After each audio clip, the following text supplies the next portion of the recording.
Greetings, friends, and welcome to Enigma Night Gaming. My name is Liara, and I will be your guide in today's adventure. Today, we're playing the Great Ace Attorney Chronicles, and in today's episode, we need to confront Gossip with his lies. He's been spouting some big ones, and he's been caught in a lie. So, what's this cross-examination going to reveal? Well, without further ado, let's hop into the game. Alright, the Inspector and the Identification Revisited, and this time only the truth, please, sir. The man who claimed to be an Inspector Zade was definitely not this man. Is right, see? You think we would forget these grand lips, huh? I never leave Fresno Street, alright. I've no interest in any red-headed league. I am all alone in the world, me. I have no kinfolk or nothing. Why would I be involved in something like that? Just look at me, eh? Does it look like I could carry off a disguise with a face like this? I mean, I don't know, my guy. It would certainly appear that we have the wrong man. What have I been telling you, huh? There was no need for this pointless testimony. Ugh. That's right, I'm just a simpler peddler, remember? Fresno Street's all I know. How would I have come by a police inspector's identification book, eh? Well, you work on the street. Maybe you're also a pickpocket.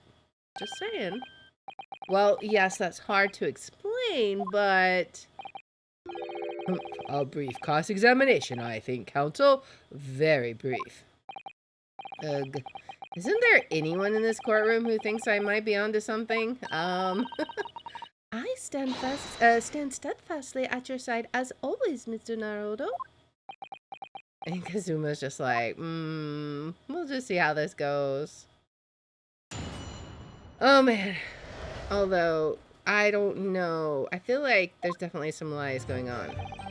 The man who claimed to be an Inspector Zate was definitely not this man. Hold it! How do you know? So you say, but how can you be quite so certain? There is no need to hurt your hands on the desk, monsieur. Surely the reason is obvious, no? Is it because he doesn't have red hair? Because I have never before seen lips like this. No, it's his lips. Nevertheless, there's a clear red mark around Mr. Gossip's neck. And it looks very much like that left behind on the neck of your colleague by your prize caller. Mon Dieu, with your words, it is like you are trying to wring my neck. It does look very much like my neck, though, eh? No, this is a birthmark, lad.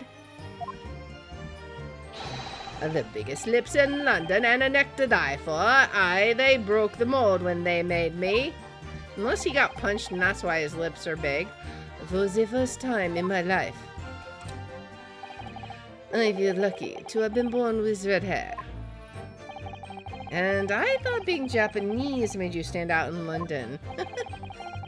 So you maintain that you've never seen this man before? Oh oui, c'est ça. I swear to it by the flames of my hair. So fierce pride has outgrown the frustration with your hair now, has it? Is right, see? You think we would forget these grand lips, huh? Hold it! Well, yes, I don't imagine I'll forget those lips in a hurry either. That is what I'm saying. For some reason, it makes me want to eat. How did Fabian call it? And Claire? You know, I've never seen the hair as black as yours before either. Likewise, I've never seen red hair like yours until I came to Britain. See, maybe it's a national trait, eh? Maybe all the people from this immense country have these grand lips. No, lad, I was born right here on Fresno Street, and I've never left. Oh, for that is the problem, see? So you definitely didn't go to the park on Lime Street that day, Mr. Gossip? And now, how many times do you want me to say it, eh? I never leave Fresno Street, alright? I have no interest in any red-headed league. Hold it! So, you'd heard of the Red-Headed League, had you? You don't get a name like Gossip for nothing, eh? It's my business to know what's going on off in town. I sold that tasty tidbit to a fair few redheads that came past me. Just between us, I even got sandwich to cough up for it. Well, he does have a very red nose, if that counts. Who knows? But as you can see, my own hair's not got a hint of red in it. And in any case, Fresno Street's my patch. You won't catch me sidling off to some other part of town, sir. Not likely. Okay, we seem to have a discrepancy here. Oh boy. Mr. DeRousseau? Can I help you? Did Mr. Gossip's words just now lead you to remember something relevant, perhaps?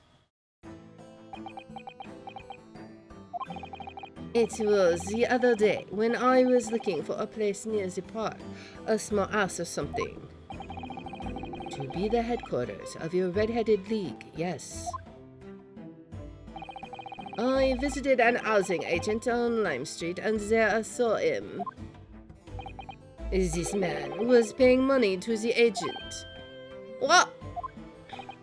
Mr. Gossip with a housing agent? Oh, it had some kind of contract in his hand, and they were clearly discussing terms.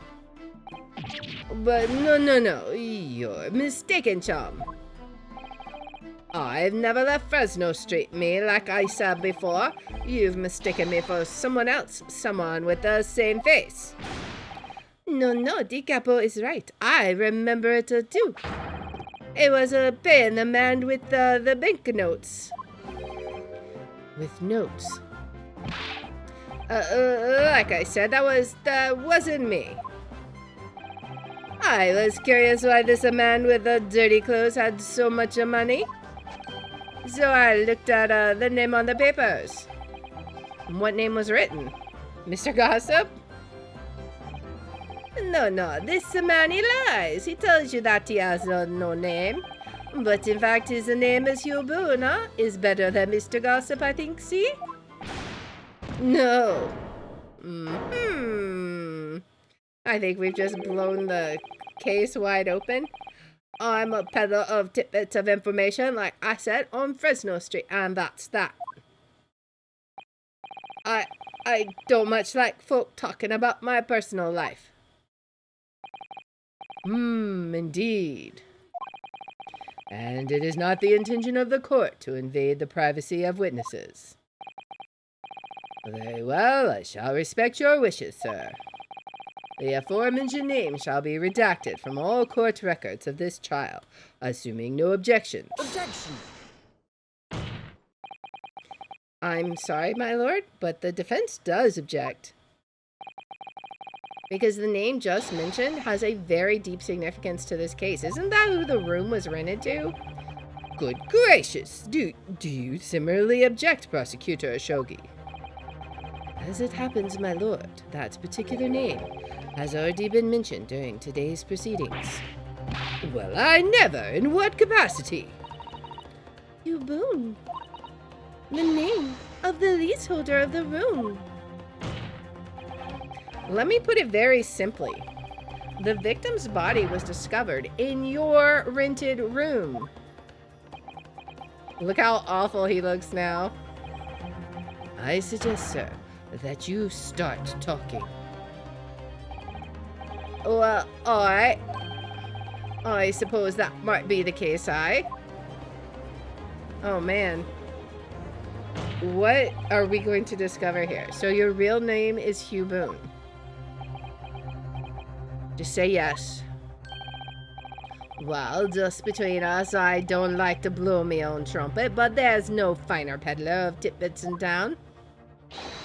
So I happen to be able to afford a grubby little room in a falling down backstreet townhouse. You do? And once every 6 months, I go and pay the rent to the agent on Lime Street. I remember now. There were 2 vulgar redheads in there last time. Aye, if either of us is a vulgar, is not to me. Think again, Peppino. Why didn't you bring this up before? It's like I told you already. I don't like talking about my personal life. I'm a titbit peddler as far as everyone else is concerned. No fuss. You will update your testimony to include this most surprising revelation, Mr. Boone. If I must. So the leaseholder Scotland Yard has been looking for since the body was discovered has been here under our noses all along. Indeed he has. Oh boy, oh boy. I rent the room where that fellow was found, it's true, for what difference it makes. Hold it! I mean, it makes a difference. So, you live in that room presumably, do you? No, I don't live there. What do you think? There's no bed, is there? Just a desk? Then why would you want to rent it? That's what I'm wondering. What is the purpose? Well, I don't think I should have to say, really. I think you should have to say. Then how about the notice board in there? Which was covered from top to bottom in confidential documents only the police should have had access to. Is this how you're such a big gossip? You sell secrets that the police only have access to? No, that board's not mine. The inspector must have brought it along. Yeah, he just carried it under his overcoat, did he? It's only the other bits and bobs that belong to me, the desk and the chair and that. People don't generally carry enormous notice boards around with them. Yeah, I mean, the real question is, why was Inspector Gregson killed there? In your room. I'm wondering if Gregson was investigating a leak at Scotland Yard. Like maybe they were trying to figure out how information was getting out on cases. Because if Mr. Boone here had all of this information from the police and he was selling it to the highest bidder, that would be a problem. No response there? Well, obviously I've not the faintest idea. I mean, it's causing me no end of bother, to be honest. It seems that Mr. Mr. Boone would rather as little is known about his room as possible for some reason. Yes, it does come across that way, and more importantly, knowing that the scene of the crime is actually his room completely changes things. In particular, there's one part of his testimony that's really bothering me now. That's how I'm finally going to undo this man. I'm all alone in the world, me. I've no kinfolk or nothing. Why would I be involved in something like that? You mean you have no family? No, none at all. So I spend my days on Fresno Street peddling tidbits to passerbys. Hoping, just between us that is, that eventually someone else with lips like mine will come along. I don't think so. You may be right. Anyway, that mark on your neck is just too much of a coincidence for us to ignore. Well, what's a fella to do then, eh? If you don't believe me, we're at an impasse. And there's nothing I can do but flick me lip. Looks like I'm not going to get anywhere here unless I can produce some proof. You're basically saying I got dressed up and posed as some fancy inspector, aren't you? Well, it's beyond me how you think I could do that. Just look at me, eh? Does it look like I could carry off a disguise with a face like this? I mean, I don't know. Maybe you could, say, with a mustache or beard to cover up that lip, that's true. Aye, perhaps. But if I was going to stick some fake facial hair on to cover up this fine specimen, I'd end up looking like his lordship over there, wouldn't I? The judge is like, don't bring me into this. Pardon? I assure you my lips are entirely unremarkable. And I would ask you not to cast such scrutinizing looks in my direction, counsel. Sorry, my lord. My imagination got the better of me there. Well, Inspector Gregson did wear a mustache, of course. You're right, he did. So, perhaps he was hiding something himself. He could barely have hidden a crumb in a mustache of that size. And anyway, the detective we spoke with had no facial hair at all. The capo is alright, he was a clean shaven. It certainly seems beyond the realms of possibility that this witness could have disguised himself as the victim. Aye, those it is. We gotta look in the court record, I think. That's the extent of their testimony, is it? What's your feeling, Mr. Naruhodo? Well, what Mr. Boone says is undeniable. It would be all but impossible to hide those lips with any form of disguise. Perhaps, yes, but nevertheless, the mark around his neck is equally undeniable. And it's identical to the one that Mr. DeRossi suffered. Yes, that's true. But why does this whole disguise idea just keep playing on my mind? Okay, so let's look through the court record and see what we have that he could have disguised himself with. I mean, we've got the wig, obviously. I'm not seeing anything right off the bat that could help us. We still have all of this stuff that we haven't figured anything out with Mr. Vigil. I'm all alone in the world. I've no kinfolk or nothing. Why would I be involved in something like that? Okay, so if everything in the room was yours and you've no kinfolk, why do you have this photograph Objection on the desk in there? If you have no kinfolk, as you put it, then explain why it is that among the sparse furnishings we found this photograph in the room. I presume, as you've been renting the room, that this photograph belongs to you, does it not? Oh, well... Mr. Boone, drop the pretense and tell the court exactly who you really are. I don't know what you mean. I'm a peddler. I keep telling you so. Are you the missing Mr. Vigil? You really don't need to bother with me. Please, just leave it alone. As the man says, leave it alone. Whatever the truth is about this man's life, it has no bearing on this case. I don't think so. I think not only does it have a bearing on this case, it has a bearing on Sholmes' kidnapping case and on the professor case. Because it is simply not possible that he impersonated Inspector Gregson. Objection. Unless the way he looks now is the disguise. That's how he could do it. How can you be so sure? Just look at the man. I think what he has now is the disguise. No amount of disguise could ever hide those unmissable features. Objection. But what if we were to look at this the other way around? You got it too, Ryunosuke, don't you? You see it too. What do you mean?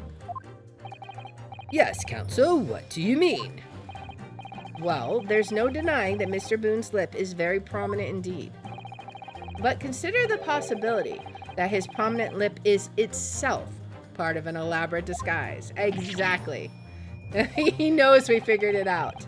Then hiding that prominent feature, in other words, revealing his true face, would make an utterly impenetrable disguise.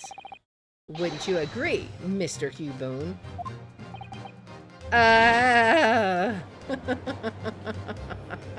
Oh, man.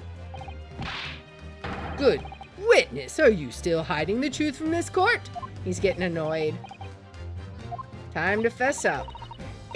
If that's a disguise, then underneath it, his true identity must be... Yes, that's right. There's really only one person he could really be. My lord, the defense believes it can reveal Mr. Boone's true identity to the court. No, please, no. Very well then, counsel. What is the true identity of this peddler who goes simply by the name of Gossip on the street? Alright, so where is it? We gotta find it. It's you. Daily Vigil. Alright. Take that! Right? Your real name is actually Mr. Vigil, isn't it? Mr. Daily Vigil. I don't recall that name, counsel. Who is this Mr. Vigil?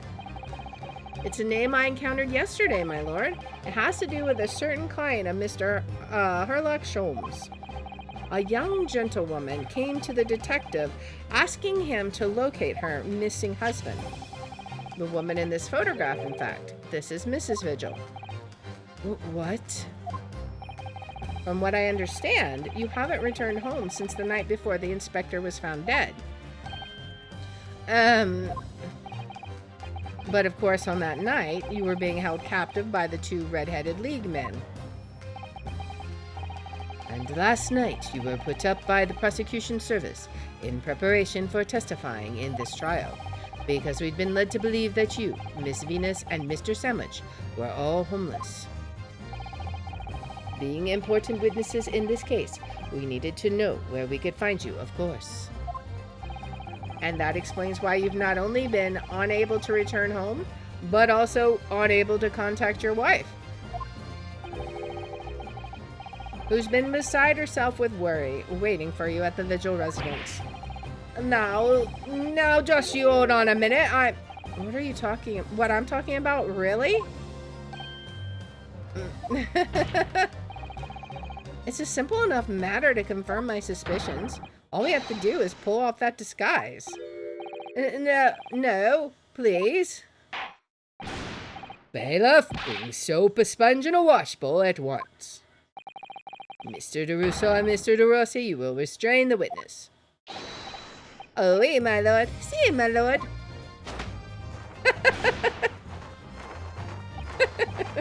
No, stop. Get off, please. Don't. Oh, man. His entire life is a lie now. Uh-huh.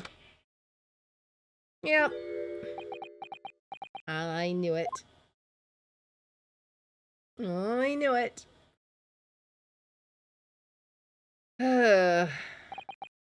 Well, we are now seeing your true features, I presume.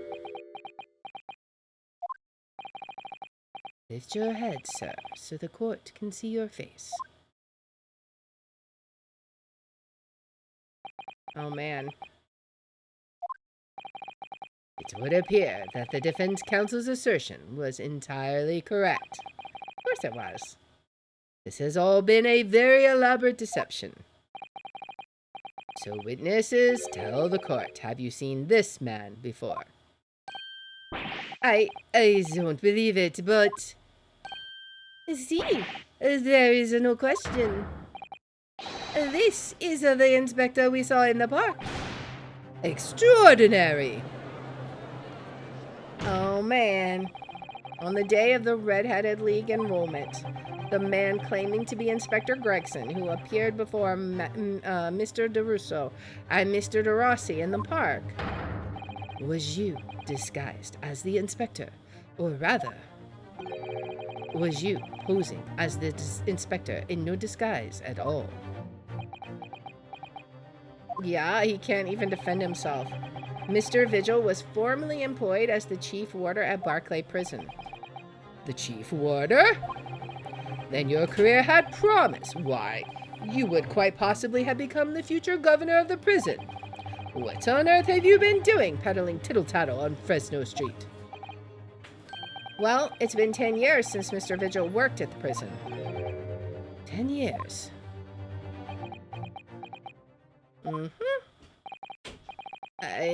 I'm really dreadfully sorry about all this. Yes, it's true. I'm Daily Vigil. And you were the chief warder at Barclay Prison 10 years ago. Oh boy. So where did Mr. Hugh Boone come from? Boone is the other me. It's a name I invented. Well, evidently there is a great deal under the surface here. I'll explain everything. I'll tell you just how wretched my life has become. Oh man. The truth is finally revealed. As you say, it was 10 years ago now that my employment as Barclay's chief warder came to an end. Having left the prison service, I searched for some new occupation by which to earn a wage. But times were hard in London, and I found no suitable engagements at all. In desperation one day, I turned my hand at selling wares on Fresno Street. But your wife appears to know nothing of this. She still maintains that you are the chief warder at Barclay Prison. I was utterly determined that my wife should not know of my failings, which is why I never told her.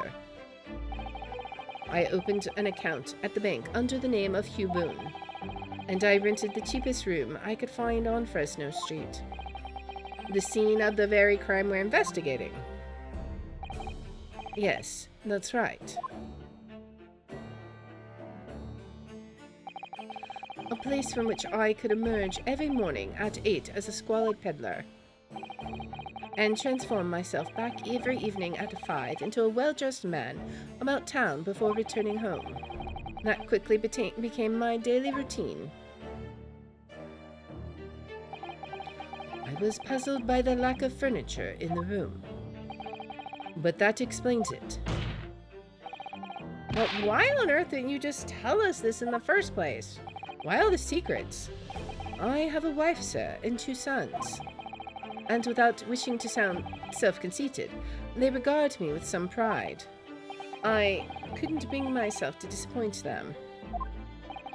So instead you decided to conceal your occupation from them? Yes. I've made such a terrible mess of everything. Still, one thing doesn't add up. Oh, whoops. No matter how many titbits of information you could sell to passing gentlemen, even at 6p apiece, you couldn't hope to match the salary you must have commanded as chief warder at the prison. Very true. To have kept your family in comfort, despite 10 years of somewhat misbegotten employment. Oh boy. That was all thanks to Inspector Gregson. What? Inspector Gregson? What on earth? It was some years after I'd invented Boone and begun my other life as a street seller. He, the inspector that is, recognized me one day. Do you mean to say the victim was an acquaintance of yours? I knew him from my time working at the prison.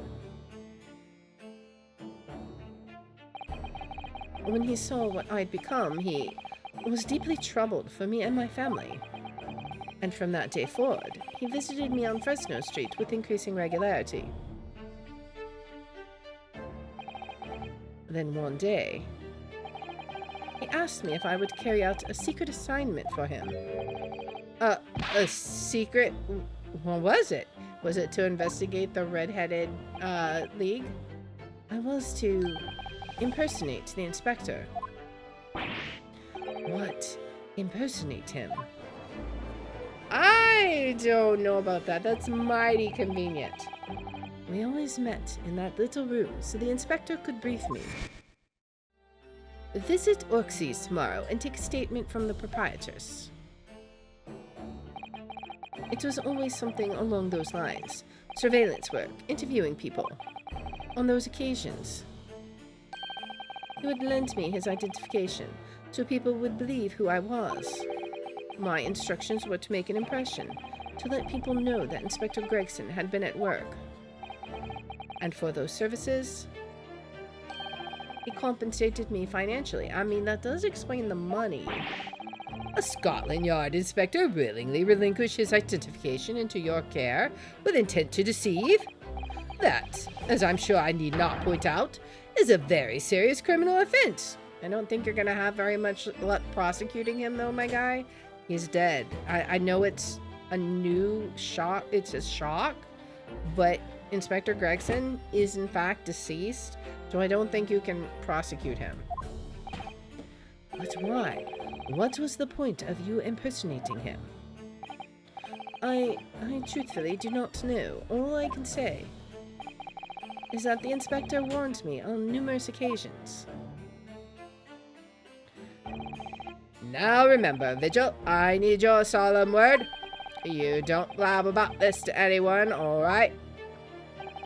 Even if, well, if I end up a croaker.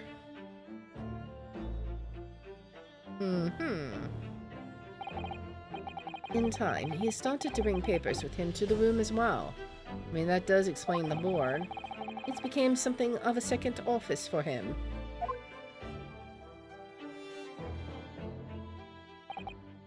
So, in fact, the person who declared himself to be Inspector Gregson at the park on Lime Street was really... Yes, it was me, acting on the inspector's orders.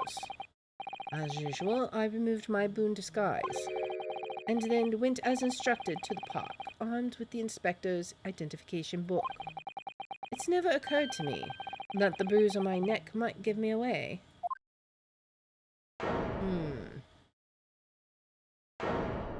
Oh, man. I don't even know how to take that news. Like, is it the truth or a very conveniently fabricated lie? I don't know. If he didn't kill the inspector, who did?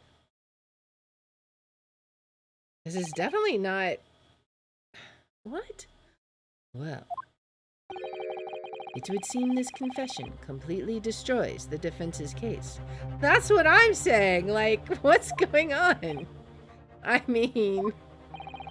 Explain yourself, Prosecutor Ashogi. My learned friend's assertion was as follows. The victim was killed at another location on the day before his corpse was discovered at the hands of these two red-headed League men when they imprisoned the inspector. But no, that can't be. After all, it wasn't the inspector who went to the park that day.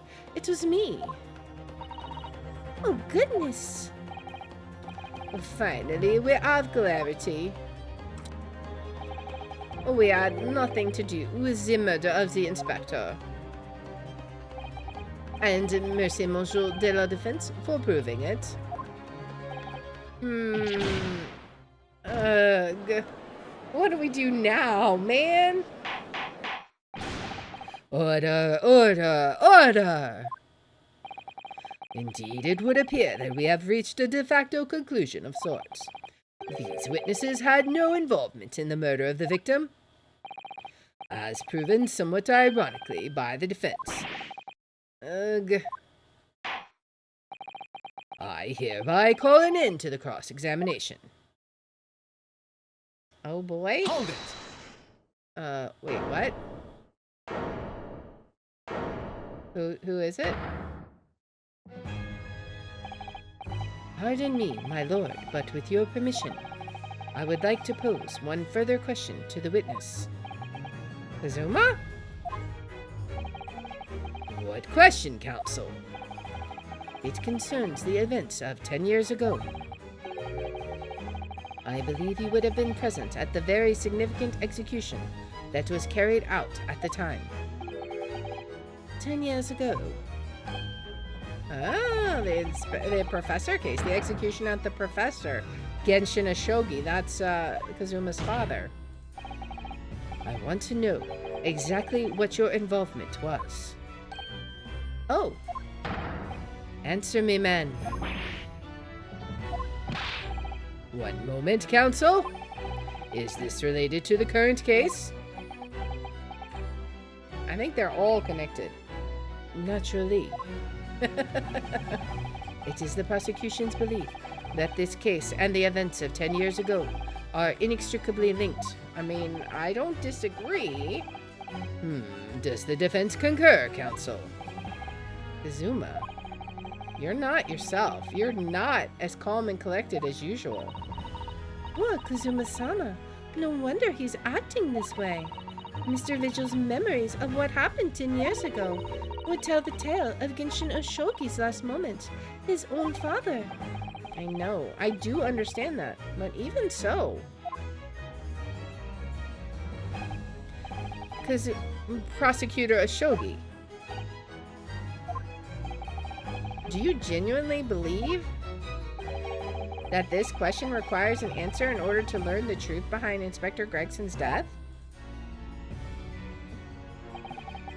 I need you to trust me, please.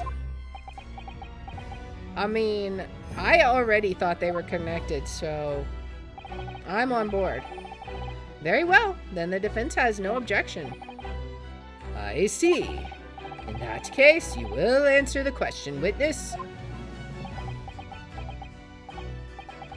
The truth is, I remember very little of that time. You've forgotten. I'm sorry to say, yes. As I said, I resigned my role at the prison 10 years ago. But for some peculiar reason, my memory of the events leading up to that moment is extremely hazy. He's not happy with that answer. Does that not strike you as strange, Mr. Naruhodo? It does. Sorry? Well, 10 years ago is a long time. But to have forgotten the reason why he left such an important job. Yes, you're right. Was he drugged? And not only that, Mr. Vigil's claim contradicts what we already know. The human spirit is a fragile thing. It's broken all too easily. Which is why we have a tendency to wrap it up for protection. Sorry, the human spirit? I'm afraid I don't understand what you mean. When we experience pain and suffering that we feel unable to bear, we block it out, obliterate it from our memories, seal it away. But it never truly leaves us. If the seal is broken, the memories resurface, and when they do, the fragile spirit may finally be crushed. But I really don't. Kazuma-sama. But if it must be crushed, then so be it, because the truth will not stay buried. It's coming out one way or another. Oh boy. Right, now I understand. It's clear what his intentions are. He means to expose the truth at any cost. Perhaps if I pointed out the contradiction in what Mr. Vigil claimed earlier, it might cause some crucial memories to return to him. But should I? Should I present the evidence or not? I mean, I don't know what it is, but we should do it. I have no idea how this is going to go. But this is a court of law, and I have a duty to pursue the truth. Mr. Vigil, I'd like you to look at this. Evidence that clearly contradicts your version of events. Nothing here. What do we have here? A note of introduction, dismissal notice, all rights to redundancy pay and other oh, because he knows that he didn't have his money, right? Right? Is that true? Maybe that is the piece of evidence, because it's the only thing I think that's relative to back then, right? I think it has to be. Let's give it a try, because he remembered not having his money, right? Let's try this. Take that! Just a few moments ago, you made the following statement. I resigned from my role at the prison 10 years ago. Well, yes. In other words, You claim to have left the post of chief warder of your own volition. Well, yes, of course. Why? Tell me. Do you remember seeing this document before? No, I don't. This is a dismissal notice ordering the immediate termination of a prison staff member's employment. A dismissal notice. And the name on the notice is yours, Mr. Vigil. Well, what? It's mine? So you didn't resign from the prison service at all? For some reason, you were dismissed as chief warder from Barclay. No, there's been some mistake. I'm sure. I'm sure I tendered my resignation. This dismissal notice is nonsense. Isn't it? If you were forcibly dismissed, there must have been good reason. Clearly, you did something. Mr. Vigil, it's time to break the seal and have you remember. Oh boy. According to the few remaining records, the final execution that you supervised was on 17th June, 10 years ago. And on that day, something very serious took place at Barclay Prison. He helped him escape. The 17th of June. Was that the professor's execution? Professor. As you were the chief warder at the time, it stands to reason that you would have been present throughout the proceedings. It does sound familiar. And yet, that execution never took place. That's right.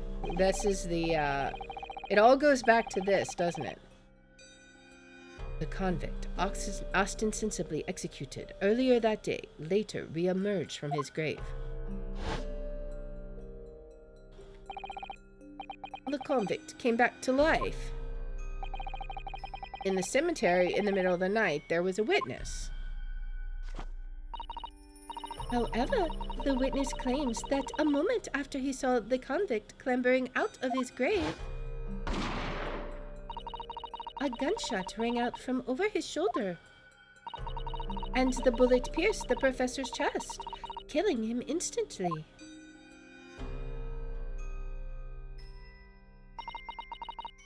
Those may have been the professor's actual last moments. Yes. Seeing as you were in charge of overseeing executions at the time, you must know the truth about what really happened. It's in your head, somewhere deep down. Alright, come on, you can remember. Well, Chief Warder Daily Vigil, I know there are memories in your head that can explain what happened on 17th of June, 10 years ago. And now it's time for you to drag them up.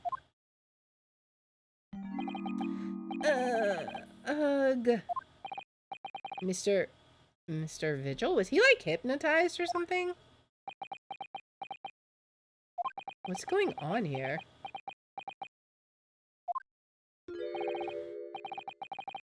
Yes, the whole prison. It was in complete chaos. The prisoner escaped. He was killed in the cemetery. The shocking news rippled through Barclay like a hurricane. What? What? What? Order! Do you mean to say, Mr. Vigil, that your memories of the time have returned? My head, it's like some floodgates have been opened. The images, the screams. Oh, my goodness. The papers.